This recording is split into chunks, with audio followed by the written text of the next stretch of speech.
J'ai fait construire une maison de plain-pied au bord d'un lac pour les 40 ans de mariage de mes parents. Un seul niveau, des encadrements de portes élargis et un chemin plat menant jusqu'au ponton pour que mon père puisse à nouveau s'approcher de l'eau par lui-même. 6 mois plus tard, en garant ma voiture dans l'allée, j'ai vu mon père debout sur le perron, les mains tremblantes, tandis qu'un homme avec un porte-documents photographiait la maison.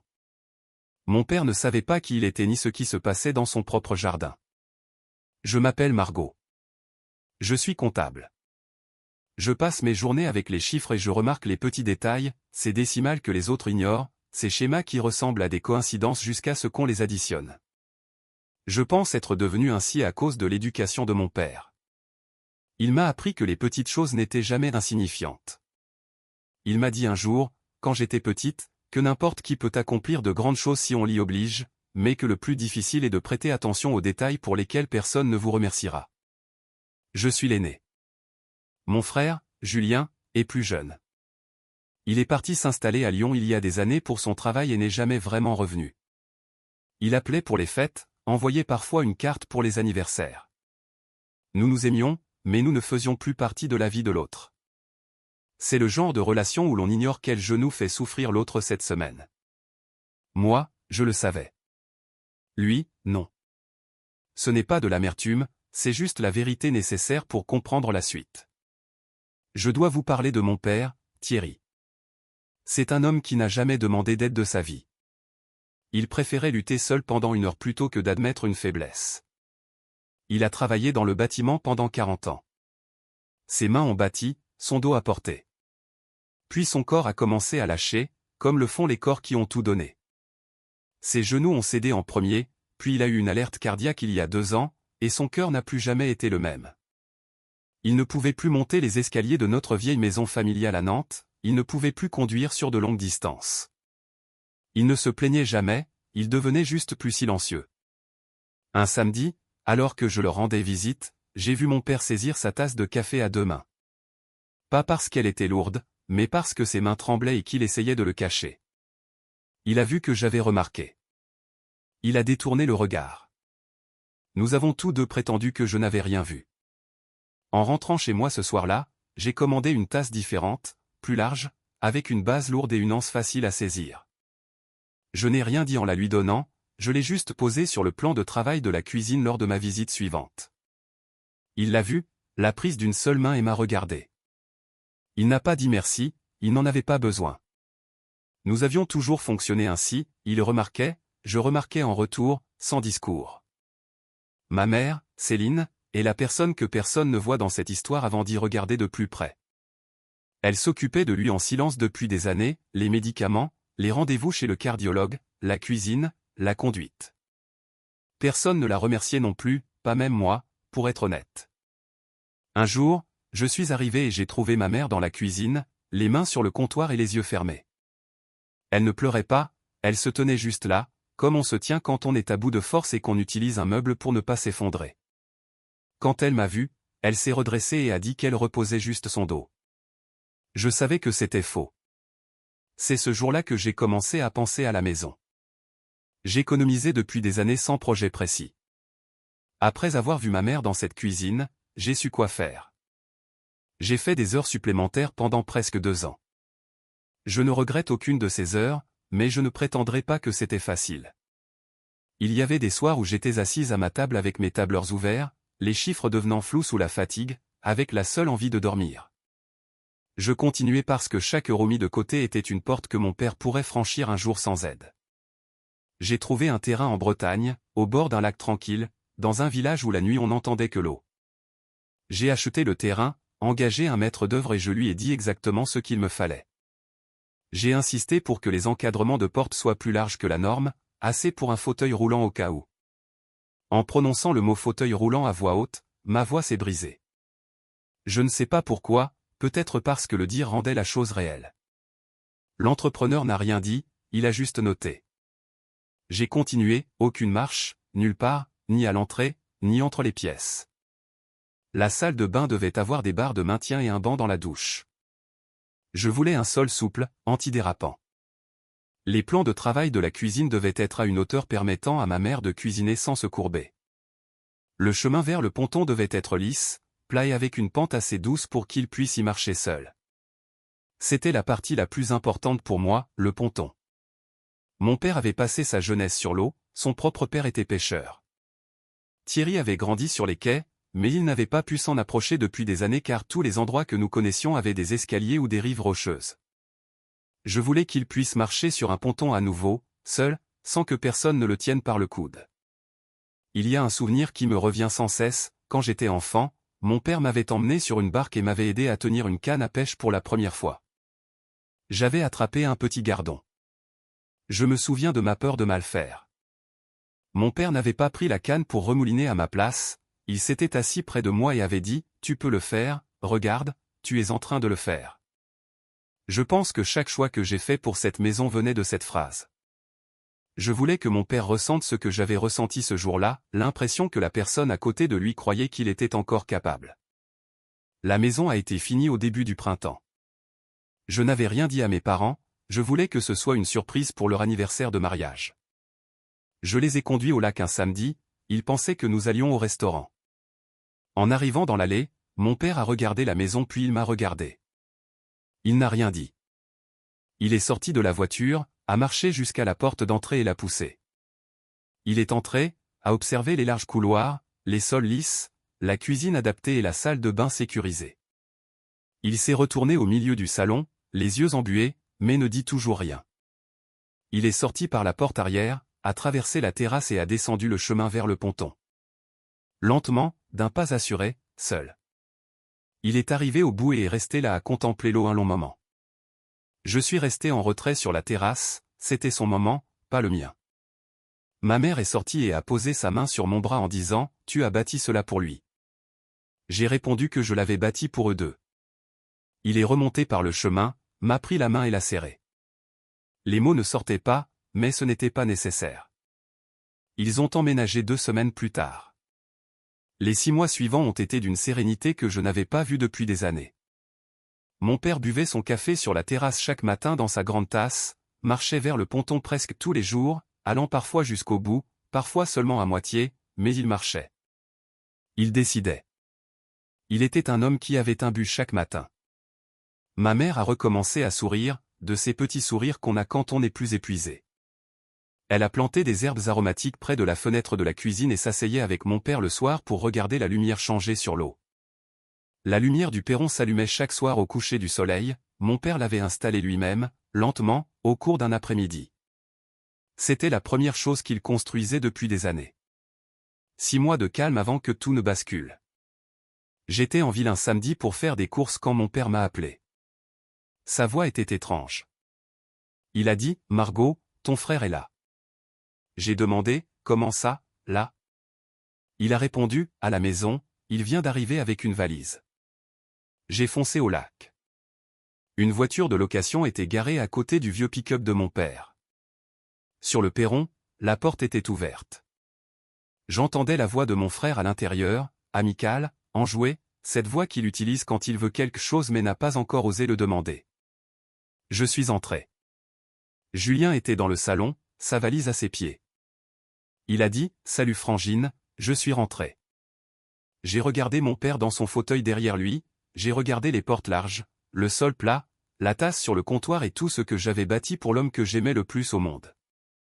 Je savais que Julien n'était pas venu sans raison, je ne savais juste pas encore ce qu'il voulait. Le lendemain soir, nous étions sur la terrasse. Mon père regardait les reflets sur l'eau.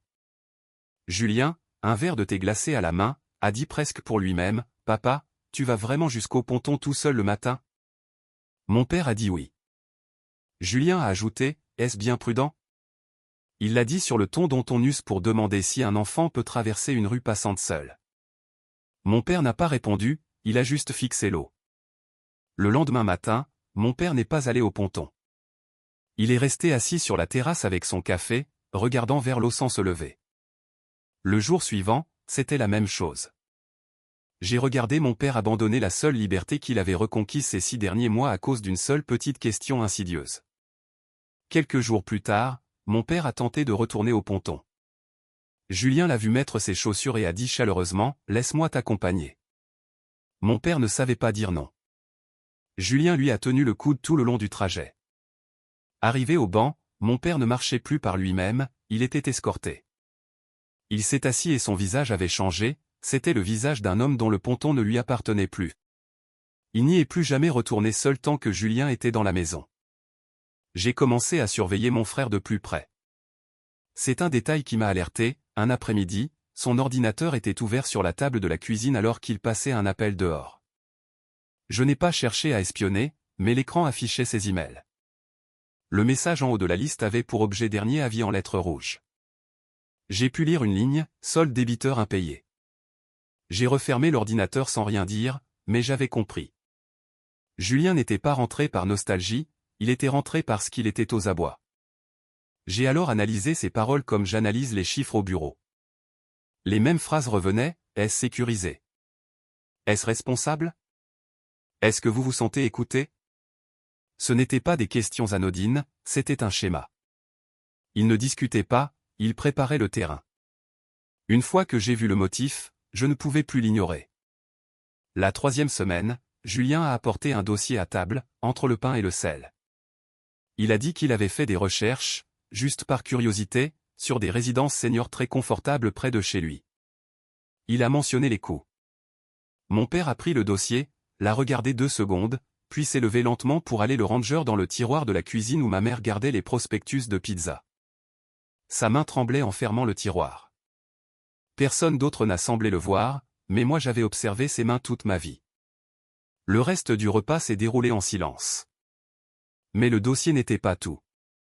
Ce soir-là, mon père est venu me voir sur la terrasse avec un papier plié. Il me l'a tendu sans un mot. C'était une procuration permanente. Le nom de Julien était déjà dactylographié comme mandataire, celui de mon père comme mandant. La ligne de signature était vide. J'ai demandé d'où ça venait. Il a dit que Julien lui avait donné l'après-midi même, en tête-à-tête, prétendant que c'était une simple précaution au cas où, avec un stylo déjà prêt dans l'autre main. J'ai demandé s'il avait signé. Il a dit non, ajoutant que Julien l'avait regardé comme si on cherchait à voir si quelqu'un est assez fatigué ou confus pour céder.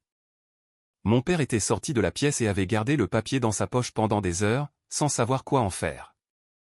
Assise là, avec ce papier, toutes les pièces du puzzle des 2 dernières semaines se sont assemblées, la question sur le ponton, le dossier du dîner, l'ordinateur, ceci.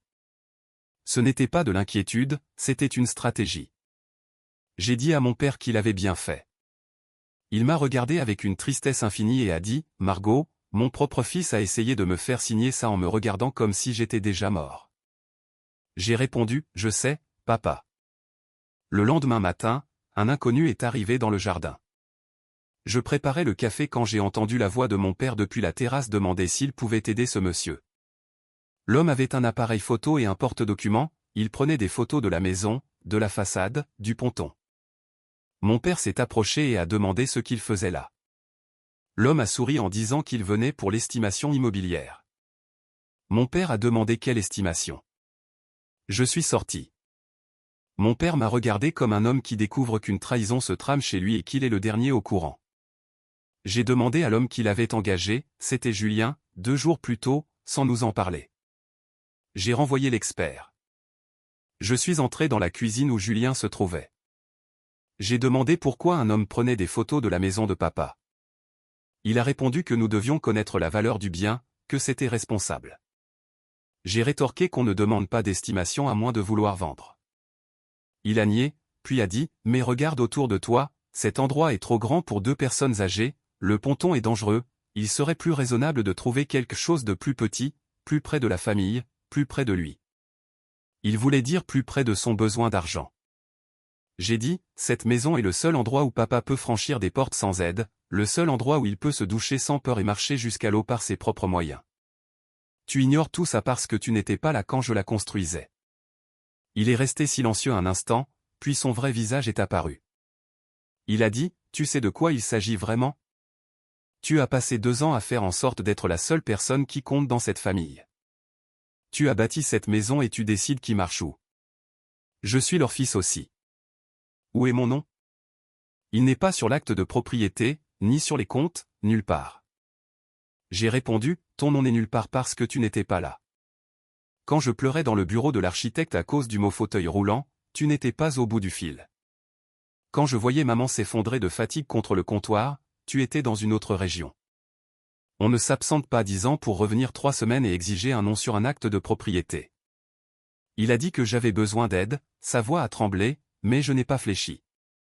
J'ai dit, je suis désolé que tu aies des problèmes, mais tu n'es pas revenu pour demander, tu es revenu pour prendre. J'ai sorti la procuration de ma poche et je l'ai brandie en disant, voilà à quoi ressemble le fait de vouloir prendre. Il a blêmi. Mon père est entré, il avait tout entendu. Il a regardé Julien, puis moi, puis à nouveau Julien. Il a dit, je suis peut-être malade, mais je ne suis pas sourd. Je suis fatigué d'entendre des gens parler de ma vie dans ma propre maison comme si je n'étais pas dans la pièce. Il l'a dit calmement, sans crier, mais cette phrase avait plus de poids que tout ce que j'avais jamais entendu.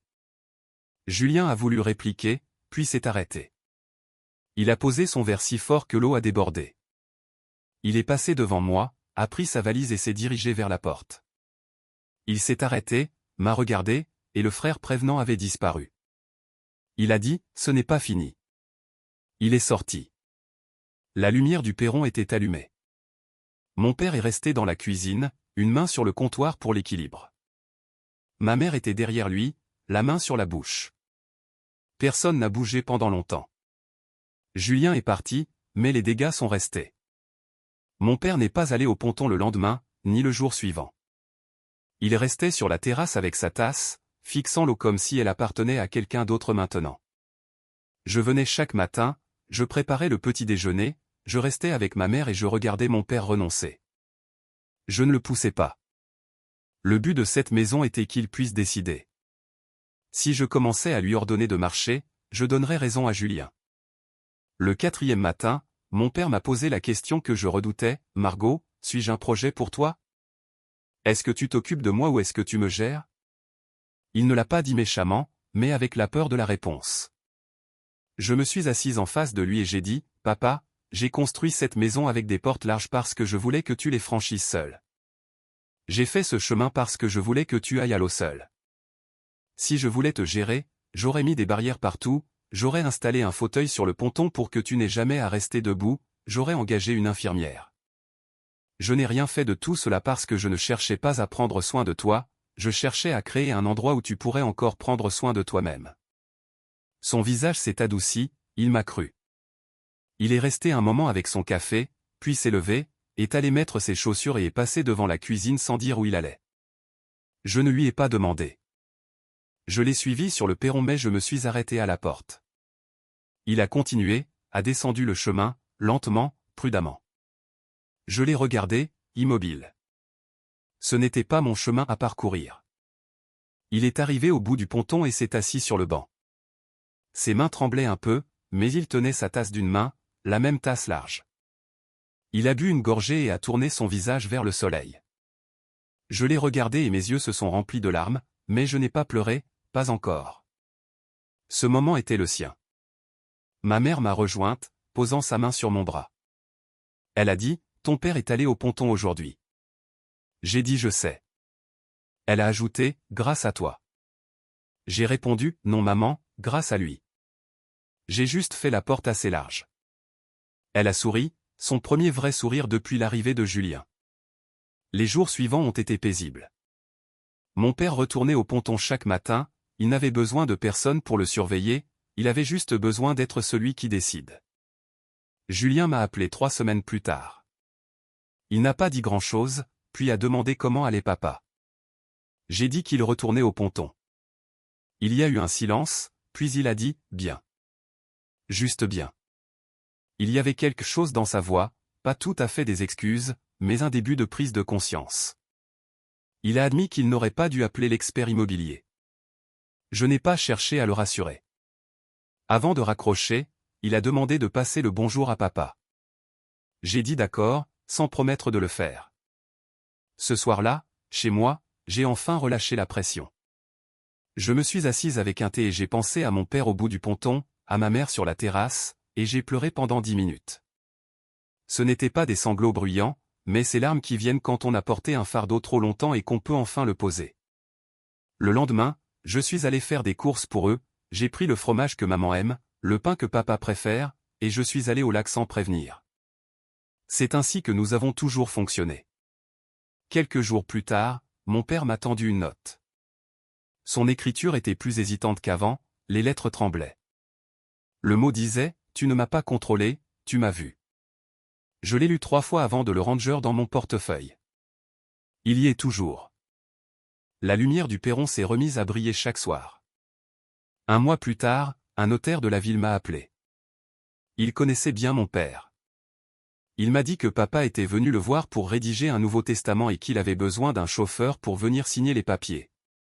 Mon père ne m'avait rien dit, il avait tout organisé seul, comme il réparait autrefois le toit en cachette avant que quiconque ne propose de l'aider. Je l'ai conduit cet après-midi-là. Sur le chemin du retour, sur la terrasse, il m'a regardé et a dit « Le notaire t'a appelé, n'est-ce pas ?» J'ai dit oui. Il a ajouté « C'est bien, la maison te revient. » Il l'a dit sans colère, comme un homme qui a mûri sa décision. J'ai voulu protester, mais il a levé la main. Il a dit « Je ne fais pas ça par colère ou pour punir qui que ce soit. Je le fais parce que pendant longtemps, d'autres ont fait des choix pour moi. C'est mon choix, le premier que personne ne m'a aidé à prendre. » J'avais les larmes aux yeux. Il a posé sa main sur la mienne et a dit « Tu m'as bâti une maison, Margot. Tu ne l'as pas fait pour un titre de propriété, tu l'as fait parce que tu m'as vu. Et j'écris cela sur papier parce que je sais qui m'a réellement vu. » J'ai pleuré un peu, et il m'a laissé faire, gardant sa main sur la mienne. Ce soir-là, ma mère m'a dit quelque chose que je n'oublierai jamais, « Ton frère a tout eu quand il était petit parce qu'il faisait du bruit. Toi, tu n'en faisais jamais, alors on a arrêté de regarder. J'ai réalisé que je ne t'avais pas vraiment vu parce que tu semblais toujours aller bien. Tu n'allais pas bien, tu étais juste silencieuse, et j'aurais dû faire la différence. » Je lui ai dit qu'elle n'avait pas à s'excuser, mais elle a insisté, « Les enfants qui ne demandent rien sont souvent ceux qui ont déjà appris à ne pas le faire. » Nous sommes restés là à regarder mon père au bout du ponton. Je lui ai bâti une maison, mais ce que je lui ai offert, ce ne sont pas des murs et un toit, c'est la chance de se sentir encore maître de sa vie. Et chaque fois qu'il marche vers ce ponton, d'un pas lent et incertain mais sur ses 2 jambes, je vois l'homme qui m'a tout appris redevenir lui-même.